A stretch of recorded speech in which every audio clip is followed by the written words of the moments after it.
Welcome to the Organ Podcast from the Royal College of Organists with me, Mark O'Brien. Coming up, I get into a bit of organ archaeology with organ builder David Wood as we make a few surprise discoveries while investigating an abandoned organ in an old monastery chapel. This case is astonishing. This is really, really important. Really? Yeah. I mean, I don't know how many cases there are in England now left. It's beautiful. A crisis is facing the pipe organ in Scotland as fears grow that several hundred churches belonging to the Church of Scotland will have to close in the next few years. I meet the team from Sowne of Organe who are fighting to save many of these endangered instruments by appealing direct to local communities. If we want to have a future for the organ as a cultural mirror and as a facet of our heritage and of our contemporary culture, we have to show it in the same way that we would talk about a painting or a castle or anything else. And I talk to the most famous organist on the planet right now, Anna Lapwood. I talk to Anna about the impact of social media to bring new audiences to the organ and her passion for the music she now plays. It's very easy for people to sort of look at it from the outside and say, oh, there we go, sold her soul, going to film covers, all this stuff. And actually, I really mean it when I say that is the most authentic version of me as a musician.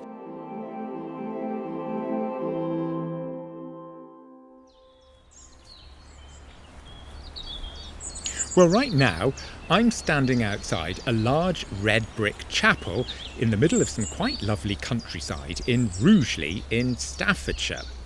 And I'm here on a bit of a hunch, because I reckon that the organ inside this chapel might be important as an untouched example of an old style of English Victorian organ building.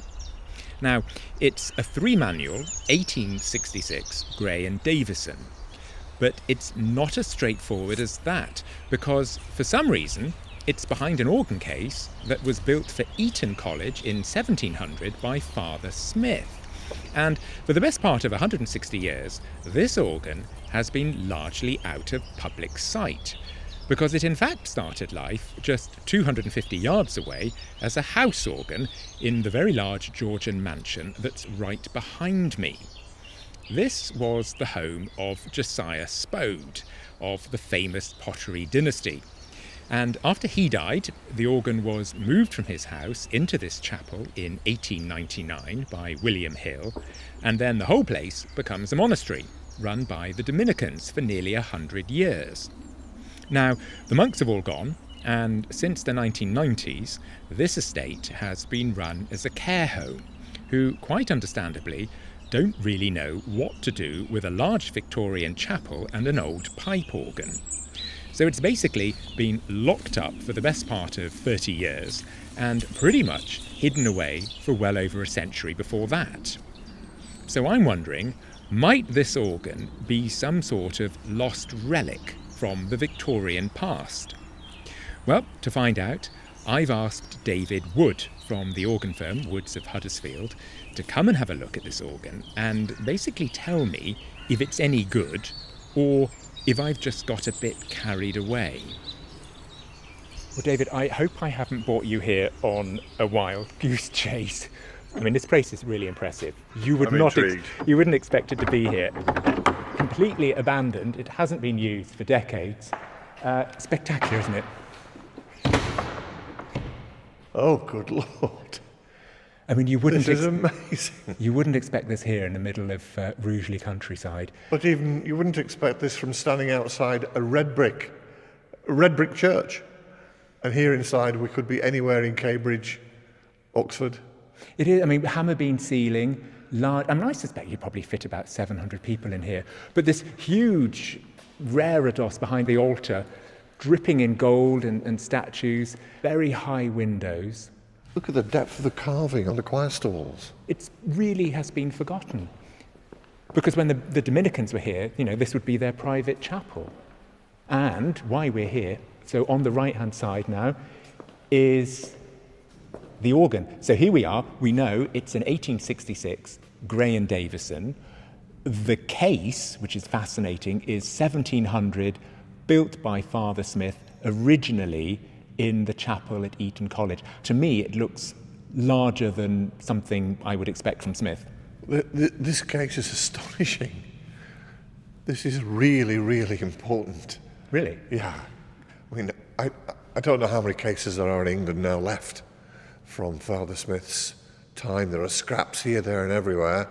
But to have an entire 8-foot case with a 4-foot chair case, which looks like it's been screwed back to the main case when it was moved. So it's a double case, isn't it? And it's actually suspended up on the wall on the south side with the console below it. Yeah, I think my first impression is that it's been a double-sided case, and this is the nave-facing side.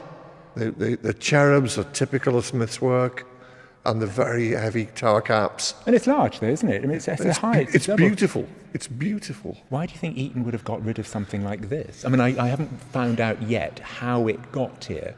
To us, it's a beautiful piece of carving, but in the 1800s, it may have been, that rather musty old thing at the back of the church. We'd like to replace it with something new and shiny, and somebody's come along with a cheque to do it. Yeah. Could be as trivial as that, but. Might this actually be important from a tonal point of view as well as a mechanical point of view of representing, a long-lost style of Victorian organ building, because it's escaped basically modernisation and, the changing fashions of time? Obviously, tucked away here, there was, without a wealthy congregation to change things necessarily, because the desire to modernise organs has been a very negative effect on the history of our organ culture. Money comes along, we'll make it very much the pan-European organ, which will be able to play all schools of music from everywhere, and then instantly lose its character. I'm wondering whether this represents that change in organ building progress of the 1800s, or whether this is sort of an anomaly. It's still looking back to that old 18th century style of organ building. So I don't know if you're going to be able to... Well, the pipework will tell us so much, of course, when we get inside it. We can see that organs from the beginning of the 19th century were changing with the arrival of people like Dr. Gauntlet, Wesley, people who wanted to change the direction of organs and take them more to the German style of organ building, with C-compass pedals, C-compass manuals, standardized dimensions, and specifications which reflected a movement away from the more simple church organs of the 18th century. I mean, this is on the NPOR, so people can look at this on the National Pipe Organ Register, put in Hawksyard Priory, and you will get this instrument. But I mean, look, we're at the console now. Yeah. You've not seen this yet. So, I mean, looking at it, so it's all beautifully closed up. It says William Hill and Son, London 1899. I reckon that William Hill put the 1866 Graham Davison organ in here in 1899 when this chapel had been built. They were determined that nobody was going to casually come in and play anything, because you cannot open any of the organ or even see the stops without moving these jointed fold-away doors. And there's what is typically a Hill console of the late 19th century. And 3 manuals. Yeah, 3 manuals, but still G compass. So we haven't embraced going up to A or C, which may suggest that the wind chests that were moved in here by Hill were dated from an earlier time. What about the pedals? Because I know pedal boards were beginning to be established in the mid-1800s in England. Yeah, interesting. The pedal division still only has the 2 16-foots. So open diapason 16 and a board on 16. So from a time when people like Gauntlet and Wesley were trying to develop pedal organs, this hasn't quite got there. Right. So in some respects, it's a large organ. How many open diapasons on there?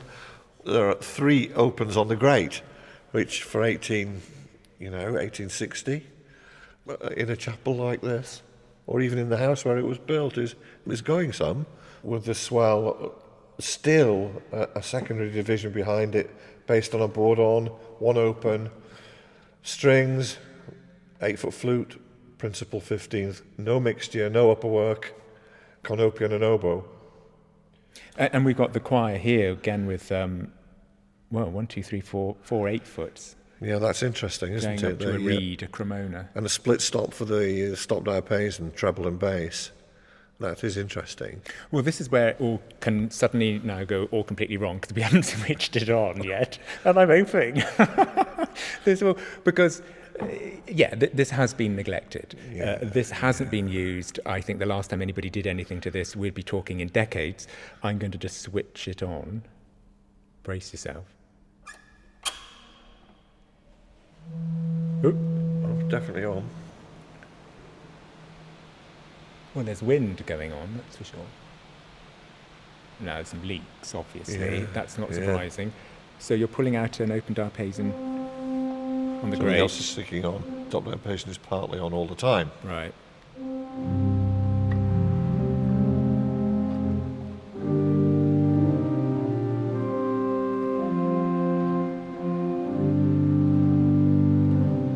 That's quite mild, isn't it? Presuming that's the third one. So that's open diapason 3. Now got open diapason 2.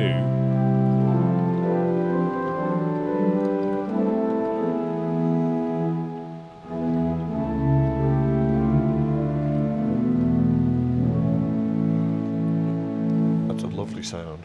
It's quite big, though. I mean, this is open diapason 1 and Described as full. full open diapason. Wow.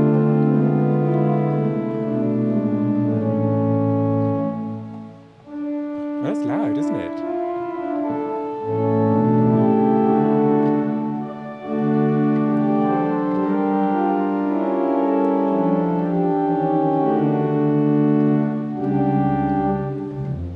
It's a huge diapason. So what does that mean? Is it the moving to a larger scale at this time? Yeah, certainly experimenting with scales, and it's not unusual to find, you think of Walkers as well at that time, experimenting with larger scales, colossal in the bass, firms going away from that traditional, milder English sound, something bigger and fuller, and So more this is expressive. where this organ's going, you think? This is going away from that 18th century model. You're thinking this is actually... I think it's starting to make that journey. This is a bit of progression yeah, here. it is. We're at the start of it. This is a firm changing its direction. Interesting. Harmonic flute. Huge.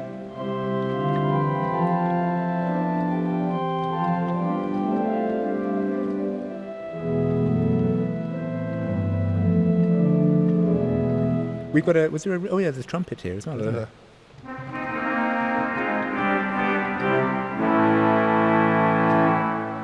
That's a jolly sound. The stop diapason. Could this be old? On the choir.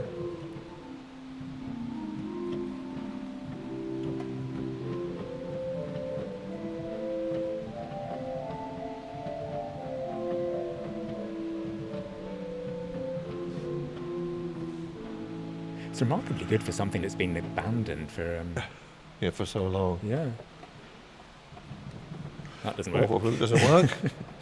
4-foot principle doesn't work. We have no 4-foot I principles. spoke too soon. I'll look with the stop diapason later. It's a 2-foot octave flute. But that's really pretty, isn't Yeah, it? That's it a is, really it's lovely lovely, sound. yeah. I mean, even though it doesn't work properly.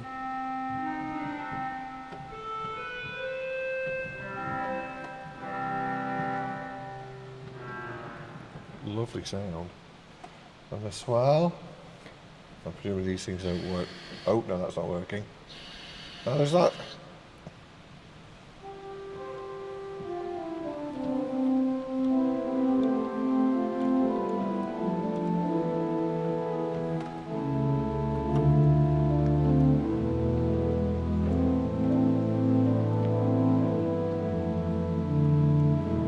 It's nicely stuck on.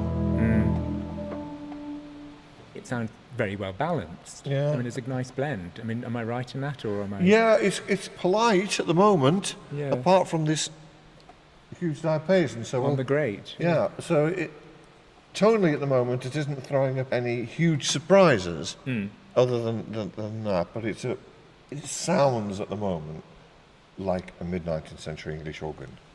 Do you want to have a go at what full organ sounds like? I mean, it'd probably sound horrific. It will be But awful. just give an idea.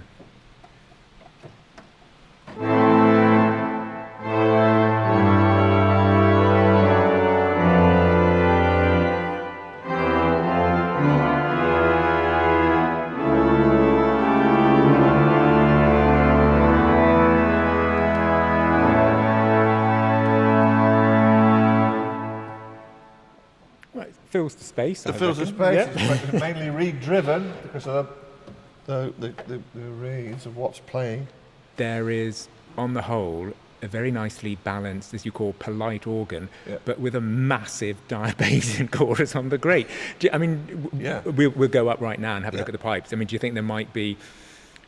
Is this continuous Graham Davison, or do you think there might be some other pipe work that's creeped in here? Is this an amalgamation, or... Be interesting. The Hill shop books will tell us if any pipes were made for this organ. I suspect not. I think their brief here was to move the organ, possibly fit a new action. We'll see when we go in, because it may well have been mechanical when it was across in the house. Certainly tubular pneumatic now. So let's go up and have a look. We'll turn off. We won't be able to Should hear we- ourselves think up there. That's true. So we'll switch it off. How extraordinary. Yeah.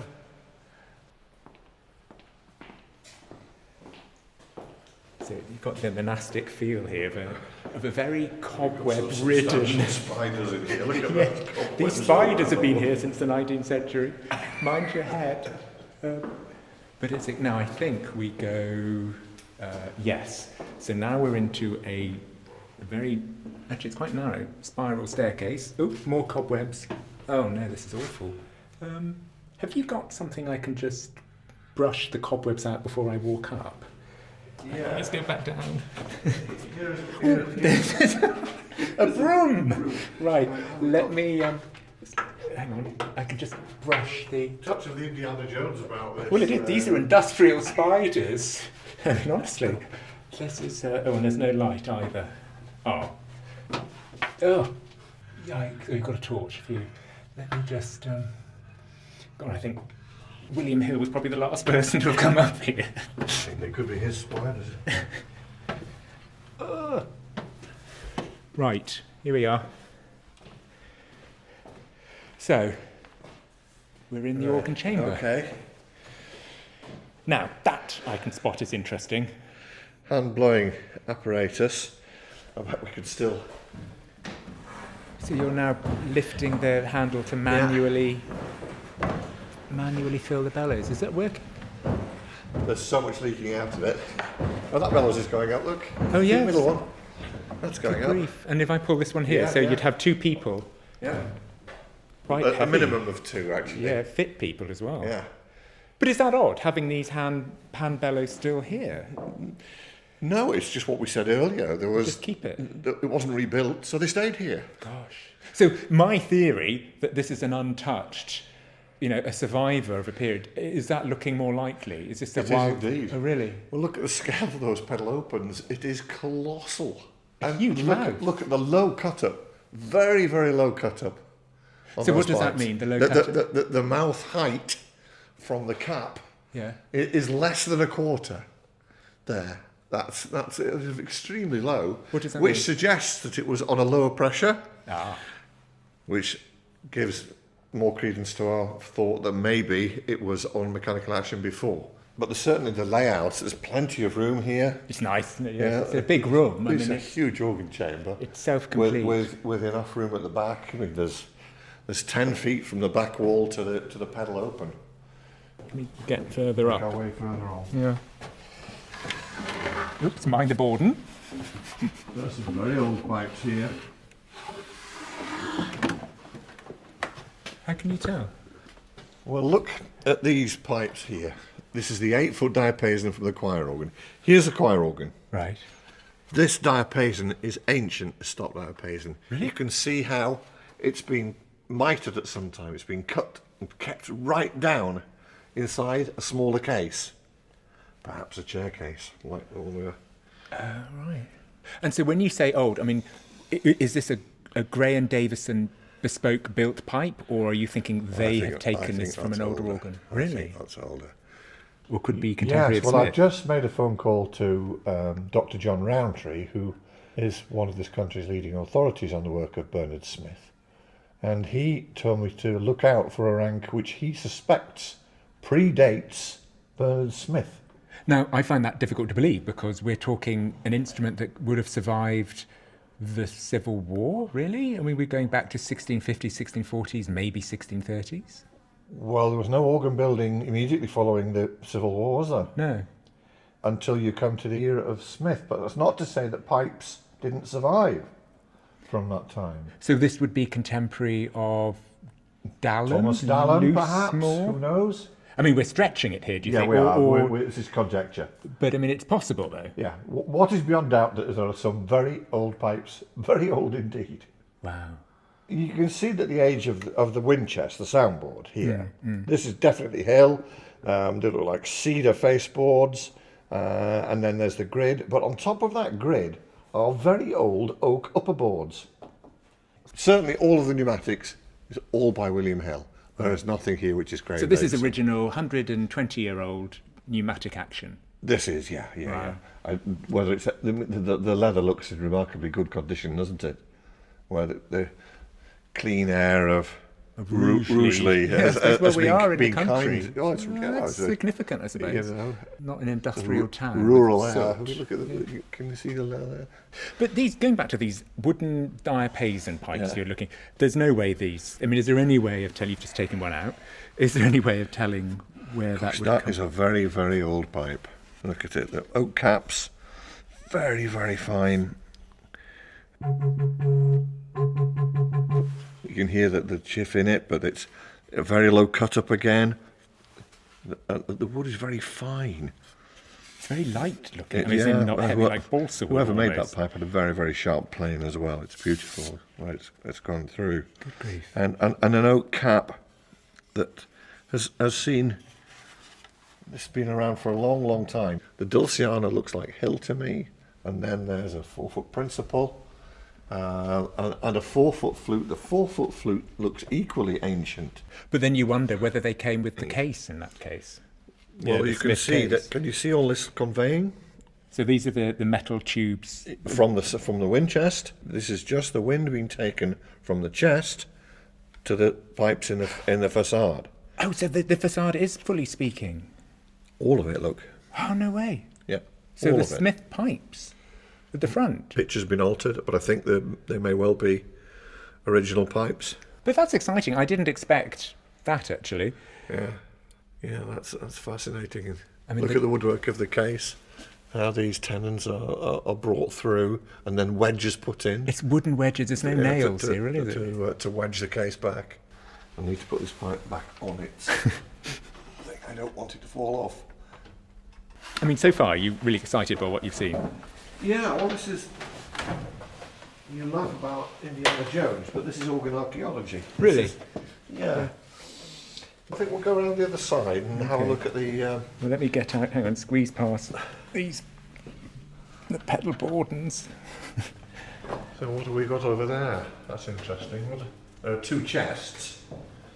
I think this is our oak diapason number 1, Oh, that's the big one, the big one, and the harmonic flute. which was also big. Yeah. So they're both on a separate pressure, on a separate action. That's the bellows that feeds them. And let's have a look at the pipe work. So these are on a higher pressure than the rest of the organ. Yeah, gosh.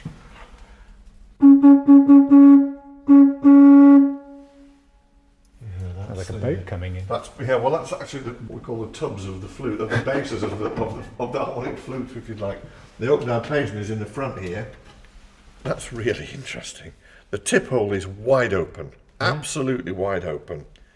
Very wide mouth compared to the diameter of the pipe. So it's going almost to full. It's going flat out. Yeah. And if you think that, when was the Great Exhibition? 56, was it? Great Exhibition? Something in the 1850s, yeah. Yeah. And Schultz with his huge diapasons arriving with open tips, wide mouths, and a new way of voicing and scaling. Look, it's colossal. Wow. So this is at odds with the rest of the organ we've been looking at. Yeah, well, it's a real mixture, isn't it? It's a real hybrid of different things that we're seeing here. If it was hill, would have a number on it. So you're now taking out, 1, 2, 3, you're taking out the pipes one by one. I want to see what bottom C here. What, to see if there's a hill initial on it? It's a metal in that. It has an opus number. And that's 2338. I think if we look that up in the Hill shop book, we might find that that's Hill. If we look that up in the archives in Birmingham. Yeah. So your hunch is that these are hill pipes, Yeah. which would explain then why they're so massive to the rest of the organ. Yeah. So we've got a Gray and Davison organ doing what we would expect of a nice Gray and Davison organ with perhaps some older pipes, Yeah. and then Hill comes along with his newfangled ideas and sticks in a massive diapason with a corresponding massive principal. Yeah, or he was told by whoever advised or requested the work, we've got to do something to get more sound out of it. Right. But essentially here is a polite organ. Which makes sense. So if this was in the house next door as a private organ, Yeah. I mean, a very wealthy, I mean, they were obviously very rich, the Spode family, then that makes sense. They bring it into this huge chapel. Yeah. They think, oh, we need a bit more. Yeah, This is where Hill puts in his diapason. yeah. So what's your hunch then? There's me thinking this is significant because of its unaltered state, representing a particular part, either a pivotal part of Victorian English building or just a run-of-the-mill part of Victorian organ building. Where would you rate this organ now you've had a look at it? Is it important? Is it significant? I think it's potentially hugely important. Really? Yeah, I really do. I really do. I mean, it's worth keeping. It's worth restoring this, do you think? Well, it's a gem in many ways, isn't Really? it? You know, just because it isn't all of one period doesn't mean that it can only be valued. You know, only organs that are of a piece can be valued. That's clearly not the case, because many organs have grown in this country. But I changed. suppose the pieces that contribute to this are all really good examples. So Just so. Gray and Davison. Hill. Starting before that, Father Smith. If we can think, you if we know. think it is, yeah. Well, the front we know is Smith. Yeah, So yeah. those flutes, those wooden flutes, you were Possibly, talking- yeah. possibly Smith or maybe Smith. Yeah. Amazing.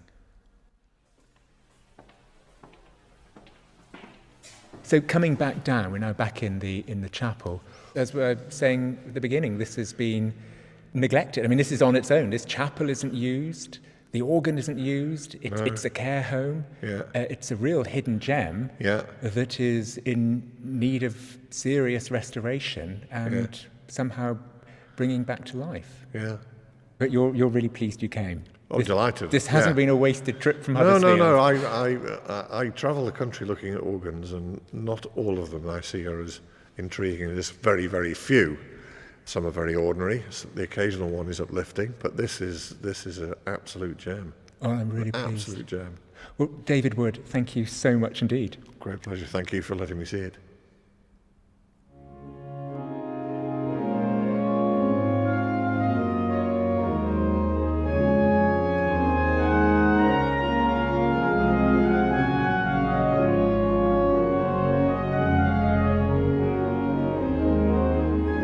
Well, let's go to Scotland now and to this historic 1892 Father Willis organ that you're hearing being played for possibly the last time.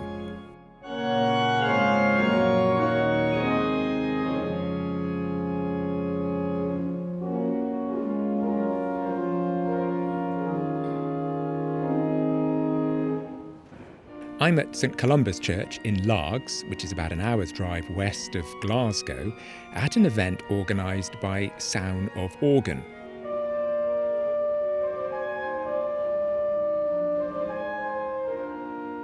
This is a team of volunteers who compile detailed surveys of historic organs in Scotland and vigorously campaign to safeguard their future in the face of what is possibly the greatest threat to the pipe organ in Scotland since the Reformation.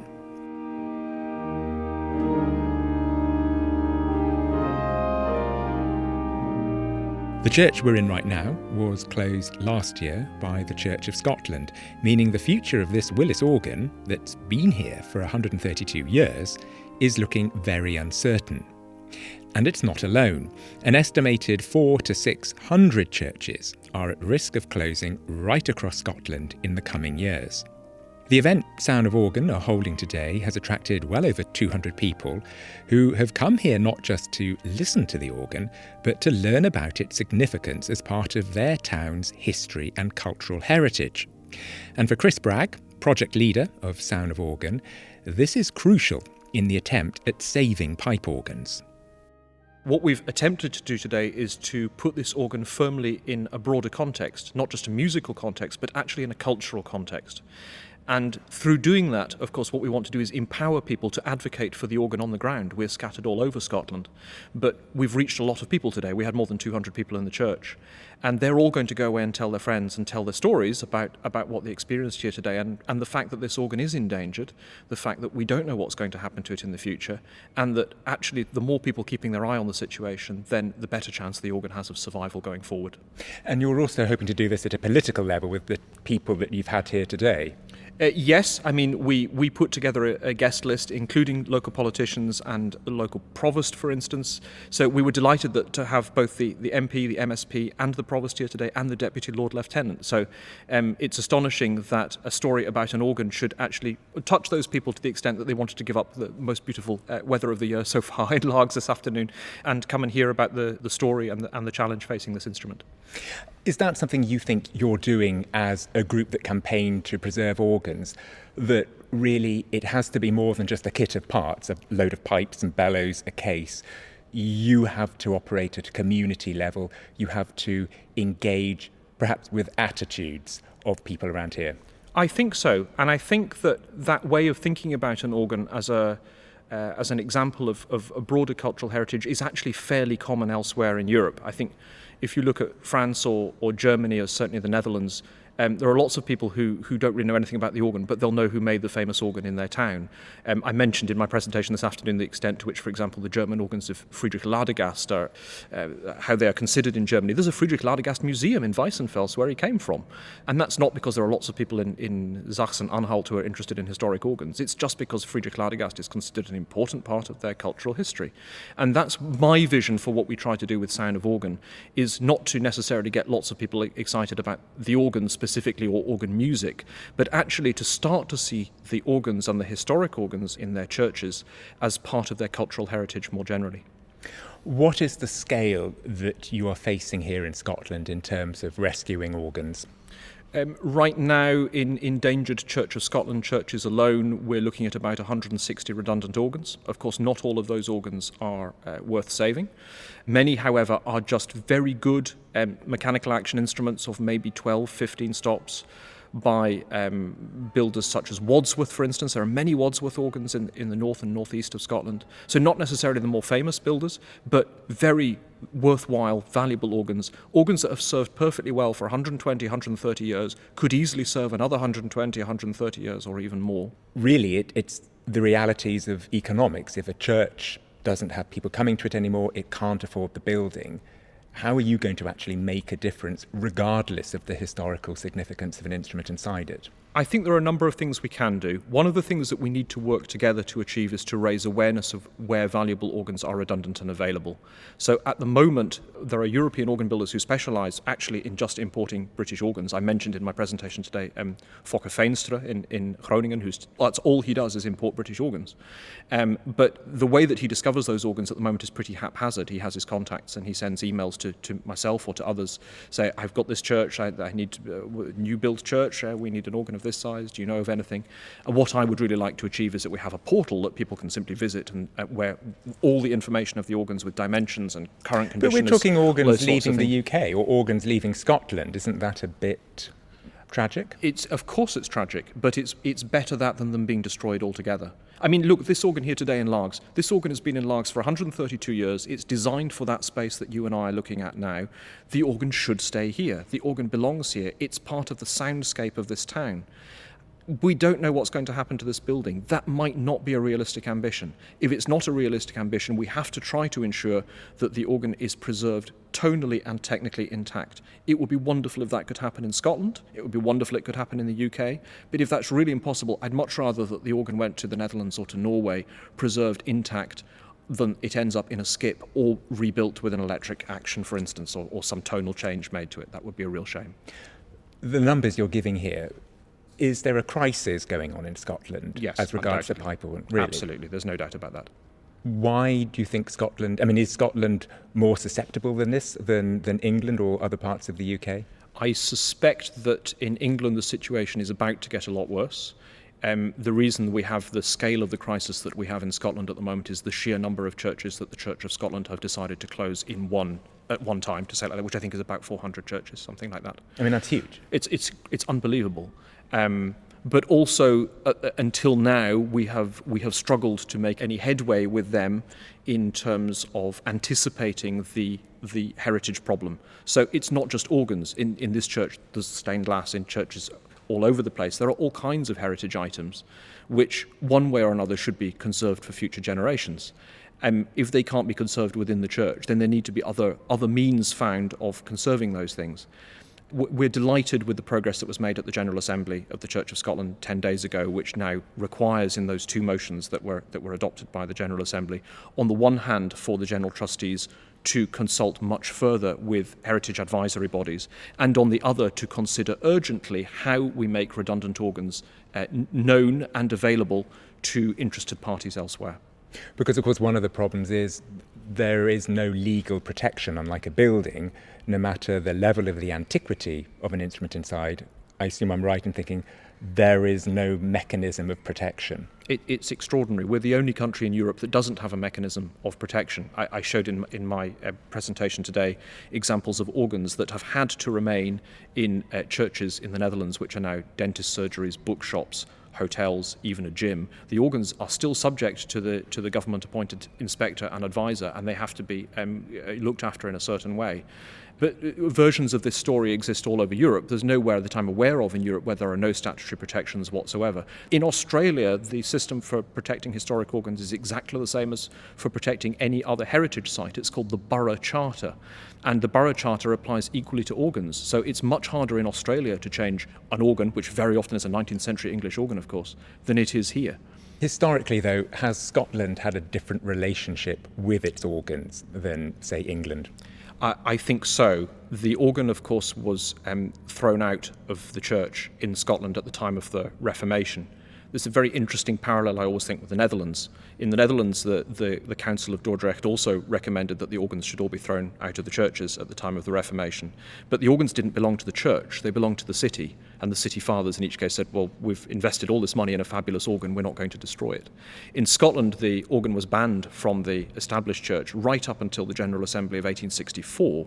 In 1864, the matter was then devolved to the churches themselves, and organs began from that time again to appear in churches. So we're talking no organs in Scotland until the middle of the 1800s? In the Protestant churches, there were no organs until the mid-19th century. So there are small organs that pop up in Catholic churches, in Episcopal churches, privately owned organs.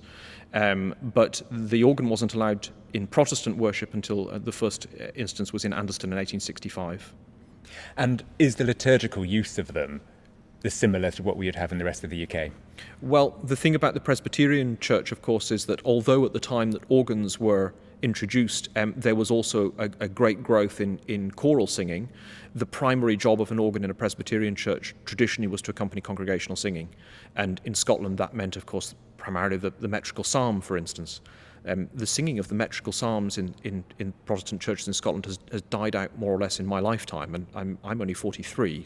But I remember singing every week metrical psalms when I was a kid. But that culture has almost disappeared. And what you find now in a lot of Protestant Presbyterian churches in Scotland, of course, is that the organ isn't used at all. So that's really a double problem for you. So on one level, you're dealing with the closure of buildings because of lack of attendance and funds, but also in certain denominations then, the fact that the organ is actually already becoming redundant while it's being used in the building. There is certainly a bit of that, and that makes it much harder, often means that the organ's not being looked after. I always say a silent organ cannot advocate for itself.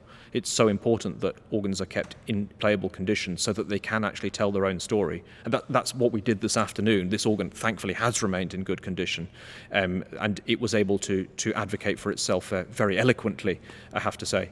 So, yeah, you're absolutely right. It's a kind of double problem, but we work in Sowne of Organe, we work absolutely absolutely in a non-denominational way, which means that, the people who were in the church this afternoon were a very broad mix of people who were interested in organs, people who were interested in local culture, church people, of course, but also people from other denominations, Catholic priests, all sorts of people here today. And that shows that there is a groundswell of people who are genuinely interested in the organ as a facet of their cultural heritage. But is this where you think you're finding success? Because it's interesting, you're not talking about the music that is performed on it, but the cultural, the community significance of the instrument. Is that where you think really your strongest inroad into preserving it is going to be? I think so, and I think that's absolutely going to be the case going forward. I don't mean any. I understand that there are many ways that people are attempting to make the organ more popular, and I don't wish to denigrate anybody else. But my feeling is very strongly that if we want to have a future for the organ as a cultural mirror and as a facet of our heritage and of our contemporary culture, that we have to show it in that light, in the same way that we would talk about a painting or a castle or anything else. People do care about those things. Look at the number of people who are members of the National Trust. And we have to start getting the organ into that conversation, and that's where I feel that we can be very strong. Chris Bragg, thank you very much indeed. Thank you.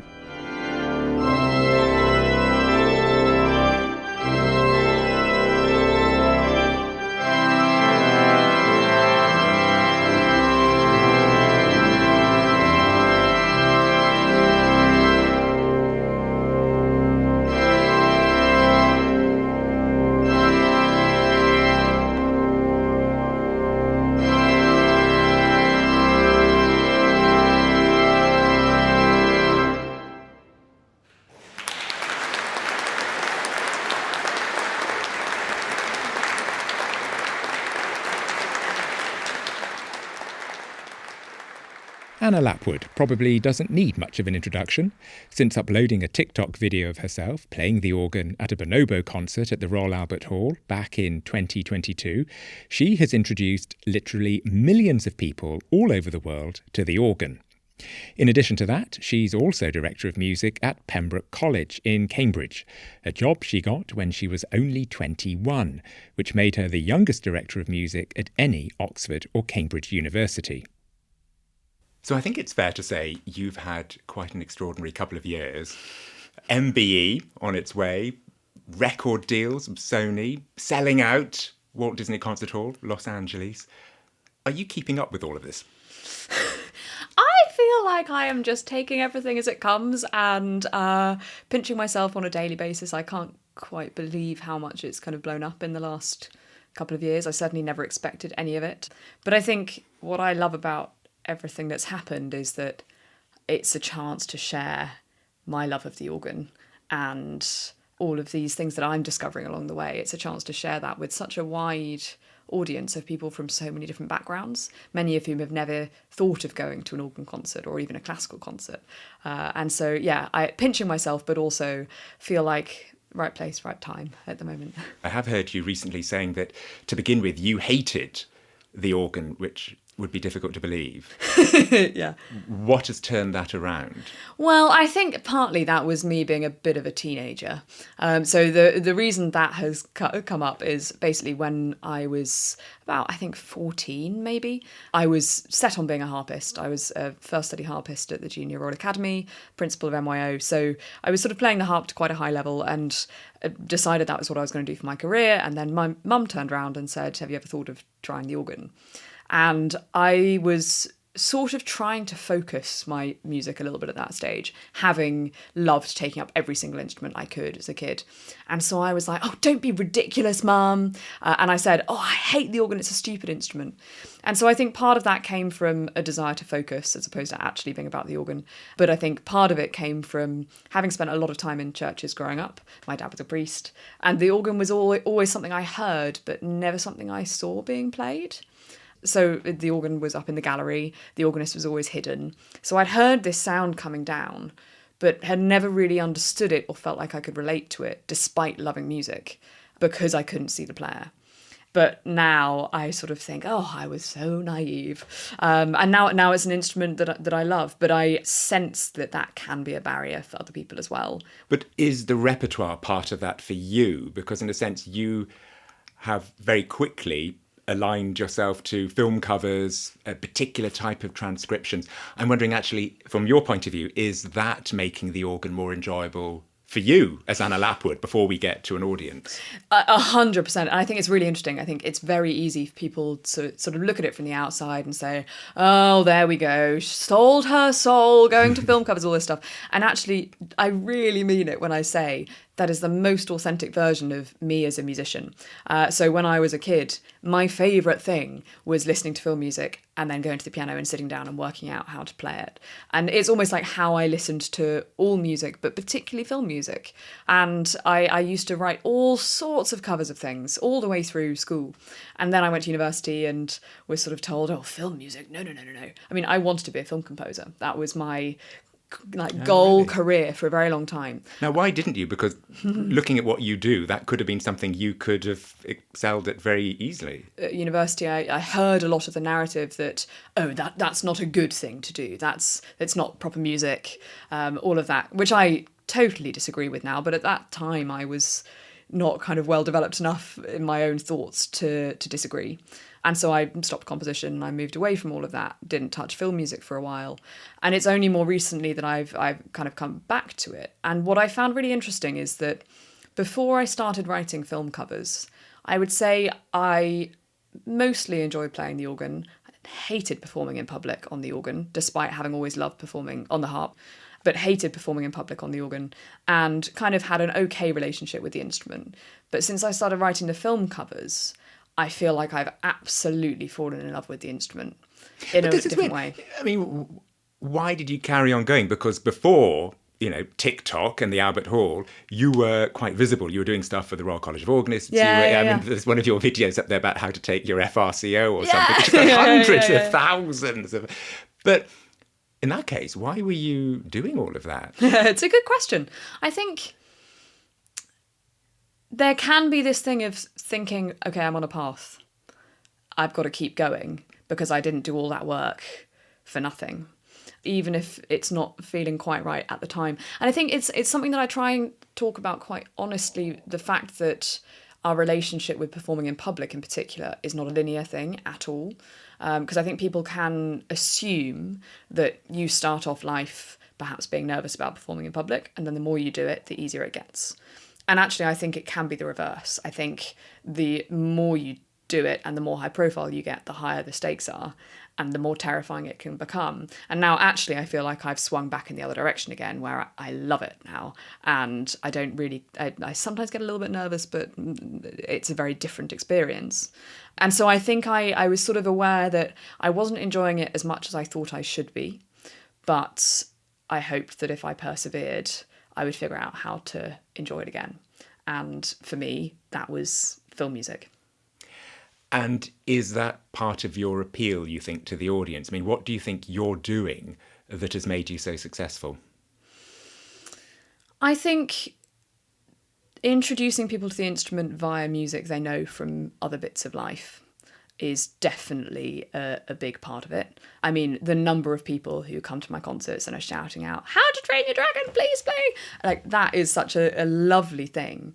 And it's not a new concept at all, is it? I mean, the idea of taking popular music and... Well, transcription. Exactly. I mean, the Victorians did that. I mean, Yeah. are you the new Victorian, as it were? Well, and this is, I find it amusing when people people can sneer at transcriptions a little bit. And actually, yeah, as you say, it's a tradition that goes back a very, very long way. But I think then the other side of it is that I think something we're not always brilliant at in the classical world is the fact that we can bring people to our instrument and our music via personality.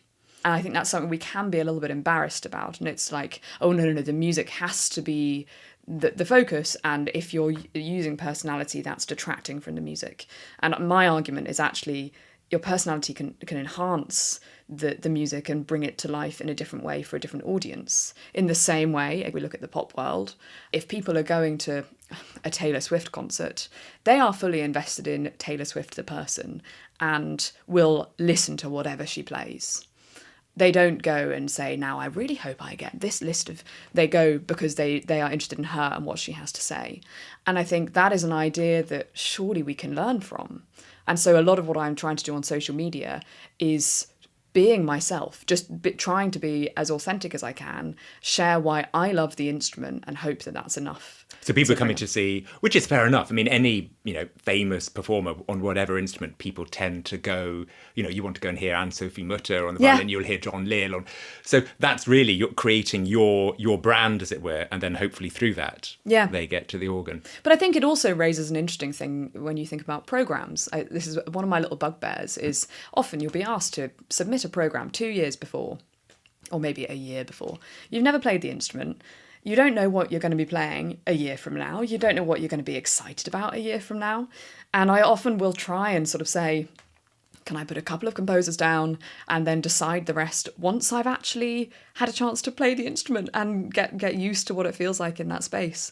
And some people are flexible with that. I mean, Disney Hall actually were brilliant. They let me change my programme when I arrived, because I'd just finished a new transcription that I really wanted to include, and that ended up being the highlight of the concert. And I think, that flexibility of programming perhaps goes hand in hand with the idea that people can come to see the person and then love the music, hopefully, as opposed to coming to hear, I don't know, whichever Bach Prelude and Fugue it is, and the person is secondary to that. But do you think the organ is actually going through a renaissance at the moment? And I asked that question in the light of what, in a way, you're leading the way in terms of social media, perhaps ironically as a result of lockdown and social media, YouTube, TikTok, but Instagram. The organ is actually kind of the ideal instrument for those platforms. Do you think actually we're in a period of something new in terms of the organ being discovered? Definitely. I mean, there are so many fab organists on using social media. There's a young organist, Matthew Walters. I don't know if you've come across him. His profile is, I think, Reductio Music. And he's got, I think, like 50,000 followers or something. And he does a total mix of things. A lot of covers. A lot of covers, but also just playing hymns. There's a great American organist, Wesley Piper, I think is his name, on social media. Wesley Hall's his real name. And he's doing a similar thing to me, and there is an appetite for it. And I think that whenever people say, I don't really get TikTok, I don't really understand what it is, the thing I always say is actually it's just a place where you can share the thing that you are really passionate about and the thing that hopefully you know a little bit about, however niche that is. So for a while I kept seeing thatched roof TikTok videos, and there was a random person who was just sharing the process of thatching a roof, and it developed a massive following because people were like, that's so weird, I'd never really thought about that. And I think, as you say, the organ is almost the perfect instrument for that. So recently I had a video go viral where it was just me walking around the inside of an organ, and people went, hang on a minute, I thought it was just basically like a piano. You're telling me it's the size of a house? And they just had no idea. And so we have the potential to educate and just blow what people know out the water. And so I think it's very easy for perhaps people who don't use TikTok or haven't spent much time on it to think that it's just kind of dance videos and a little bit kind of cheap, perhaps. And I think the other thing that makes a massive difference is that the generation who are on TikTok and Instagram, the way they listen to music is similar to the way they scroll, i.e. if they hear something they like, they stop and listen to it. And that means they are very genre fluid, if that makes sense. They're less quick to say, I love pop music. They'll say, I like these artists. And that will span a whole range of genres. And so I think we are at the ideal time as organists to be sort of sticking our hand up and saying, okay, come and listen to us as well. And that's across all sorts of platforms. But I do think it is possible on other instruments as well. So then are you seeing growth from that, or is it just novelty? Because, here's this woman doing mad things with a pipe organ in a huge building. Are you seeing that lead into something else? Or is it perhaps just novelty? 100% seeing it lead into something else. Or at least, I guess the big thing I'm seeing is concert venues. I mean, Disney Hall was sold out, which apparently they've never had for an organ recital before. Albert Hall was sold out in the summer for the prom. And the thing I really love about it is I'll walk out on stage and I'll look out into the audience and I will see a total range of ages. I mean, at one of my concerts in America, there was a 7-week-old baby, which was rather lovely. It stayed completely silent. I'd be furious if I saw one of those. No, but it was lovely, completely silent. And I got to hold it afterwards. I had 5, 6, 7-year-olds at the concerts. I mean, do you have an audience? I mean, is there such a thing as an Anna Lapwood audience? Oh, 100%. Who's your audience? It's a total range, and this is the thing. So, but not organists, perhaps. No, very few of them are organists, and I kind of don't mind that. I think organists come along, but I would say, and in a way, they're not the audience that. And I mean this with love to all organists. They're not the audience that I'm prioritising, because what I'm trying to do is take the instrument to people who haven't thought about the organ as something they want to listen to before. So it's the 5-year-olds who are there with a little sign saying "Play How to Train Your Dragon" because they've seen me play it on Instagram. And it spans, it's a huge range of ages. You're really seeing absolutely everything. But it is very much a social media audience at my concerts now. Do you find then, and perhaps I'm looking at some of the organists, that actually you have to deal with an amount of criticism over what you do and the pieces you play?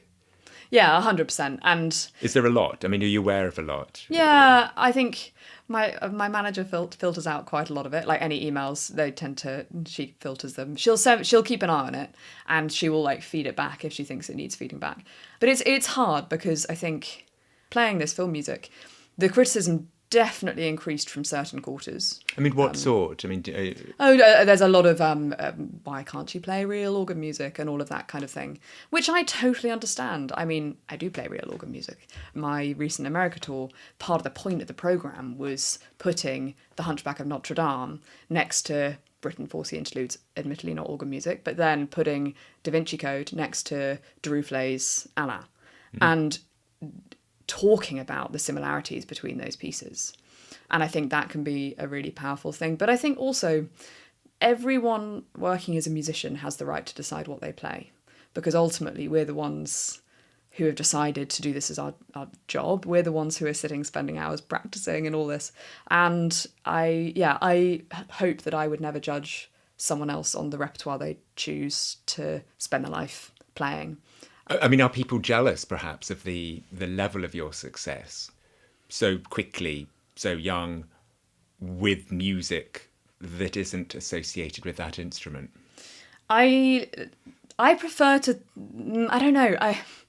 I don't think of it as a jealousy thing. I think it's not understanding a different way of doing it, and perhaps being a little bit nervous about a different way of doing it. And I think we're very protective over the organ. We're very proud of it as organists. And I think there is a little bit of fear of going about it the wrong way and misrepresenting the instrument, which is obviously, it's not what I'm trying to do at all.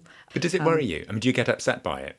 I used to, but genuinely now, I think the only things that upset me are when I see things that relate to sort of gender and like angry, aggressive things relating to gender. So there was a stupid thing recently on one of the organist Facebook groups in America where they'd photoshopped a picture of me with massive boobs and said guess the cups, and that really pisses me off, because I just think that is not okay. If someone is just trying to do their job, that is a sort of level of harassment which I don't think is fair. And I would also hate to see that happen to any of my students. And so I want to try and make sure that isn't going to happen. Yes. But I think that's the kind of thing that perhaps people aren't so aware of. Do you get a lot of that by being a young, successful woman before you get on and play a film score or Duruflé? Does that attract a lot of criticism for you? Yeah, I think it tends to be that the sort of thing I've just mentioned. And yeah, related. There was another one a couple of years ago where people were sort of saying, oh, well, she must be a lesbian if she runs a girls' choir. It's wrong on so many levels.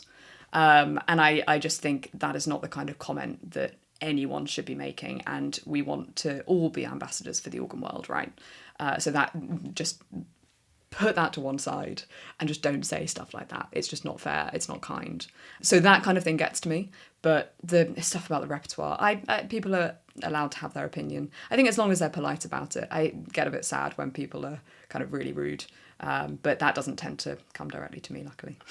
But has that shaped you? In a sense, have you had to develop a part of you that's constantly fighting to get where you want? I mean, your hashtag play like a girl, because you famously said that somebody in a masterclass said, you know, you need to play like a man. The obvious question is, well, how do you play like a man and how do you play like a girl? Yeah. But has that been something you've just constantly had to do? You've had to have that fight to get where you're going because of this prejudice? I think of it more as like a thick skin and a quite clear, firm sense of what feels right at any given point in time. And with that comes the need for a very strong team who you trust to say to you, actually, I do think we need to move away from that kind of thing, or whatever it is, who will be honest with you and say, yeah, maybe we do need to just adjust the ratio of classical to non-classical. I think it's really important to have people who can help advise on that, because ultimately we're all just kind of floundering around a little bit and seeing what happens. So yeah, I think a thick skin is probably how I'd describe it. When you go back to, I suppose, where a lot of it started with the bonobo TikTok you did of that playing at the Albert Hall, was there a moment the following day or the following week when you woke up, put your phone on, and then the sudden realisation of what happened hit you? I remember watching that video blow up. If you're using social media, posting relatively frequently, you can kind of get a sense of when a video is going to go viral and when it's not. Normally, if you see kind of a couple of thousand likes within an hour, that's going to be a pretty good video. And this video of the Bonobo concert, I think, had got to like 18,000 likes within an hour, which, I mean, that is a different level to anything I'd had before. And I remember messaging Bonobo, Simon Green, and just saying, this is going nuts. Just to warn you, this is going absolutely crazy. Everyone was so excited about it. And we were all still on this massive high from the night before, because it was unlike any other concert experience I'd had before or since. Are you that comfortable with that level of fame? I think I'm getting used to it. I think it is a little bit odd when you're walking down the street and people stop you quite regularly. I love having the conversations that arise out of that, where people say, oh, I discovered you from this video and now my daughter's playing because of you, whatever that is. I love that side of things. My fiance always says, for every 100,000 people, you're going to get a couple of slightly odd people who take it too far. And so I've had to deal with a bit of that. But again, it's something you get used to, sadly. And I think the way I see it is that the positives at the moment, the positives far outweigh the negatives. And I always say, if one kid comes up to me after a concert and says they've taken up the organ because of me, then it's like it erases all the criticism that I've heard in that year. And I'm like, well, it's worth it. Because of your level of fame and wide appeal, do you feel honour bound to advocate for the organ? I mean, I know you were saying earlier, yes, you love the organ and you want to share that, and you yourself as the organist. But is there that element that you have a duty to do that, where actually you could just be having a really lovely time and a really great career playing what you want to do? Yeah. I don't think I've ever really thought about it, to be perfectly honest. I think I've never thought about advocating for the organ. I've just done it, if that makes sense. And that's not meant to sound arrogant. It's something that I love, and my whole ethos is just trying to share the things that I love with as many people as I can. I don't think I think about it as, oh, well, I've got this profile, I've got to make the most of it. It's more just that I want as many people as possible to realise what a great instrument it is. And I guess the other side of it is I want as many young people as possible to think of it as an instrument they could take up. Partly because there's such a great support network for young organists through churches in every village, right? Whenever a young person comes to the concert and says, oh, I'm thinking about taking up the organ, I just say, go to your local church. I bet you'll find an organist who's so excited to meet you, right? And so I guess that's where I see my responsibility more than advocating for the instrument on its own terms. It's sort of the music education side of things, and then just being like, I really like it, maybe you'll like it too.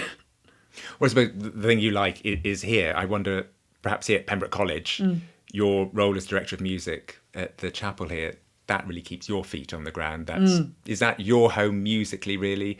outside of all the excitement of touring and things? I think I genuinely have two homes. I think I'm quite different versions of myself, whether I'm touring or here. Keeping feet on the ground is definitely a thing. It's always quite funny if I've been doing a concert at the Albert Hall and there've been like 5,500 people screaming, and then I'm here the next day battling the photocopier and changing the toner cartridge, and but I think more importantly, working with the undergraduates who are not mostly music students, they're doing all sorts of different things but love singing to a high standard, or working with the girls' choir who are 10 to 18 and some of them thinking about maybe going into careers in music. It's just this constant reminder of why we do what we do, but also the act of showing people they're capable of so much more than they think they are. And that just gives me life on a daily basis. And yeah, people often say to me, so when are you leaving Pembroke? And I'm like, nope, not happening. I love what it gives me as a musician. And how do you see all of that panning out in the long term? Because, I mean, a lot of it's happened so quickly. Do you think you can keep this all up? Or what, really? I mean, is it too soon? Are you still kind of in shock? That's quite a good way of putting it.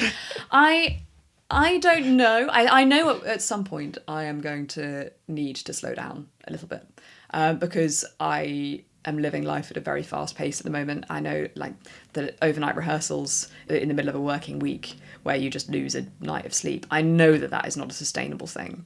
The touring at the pace we're doing at the moment, I know that's also not a sustainable thing long term. But I am very much of the mindset that at the moment I am young and healthy and have all this energy and all these ideas, and I want to make the most of it while I can. But I'm constantly kind of evaluating. And I think the main thing in my mind when I'm weighing up sort of my role here versus what I do on the organ is, am I ever letting people down, right? Am I ever letting the students down here by not being around? Am I ever letting concert audiences down by not being prepared? And at the moment, that's not a thing.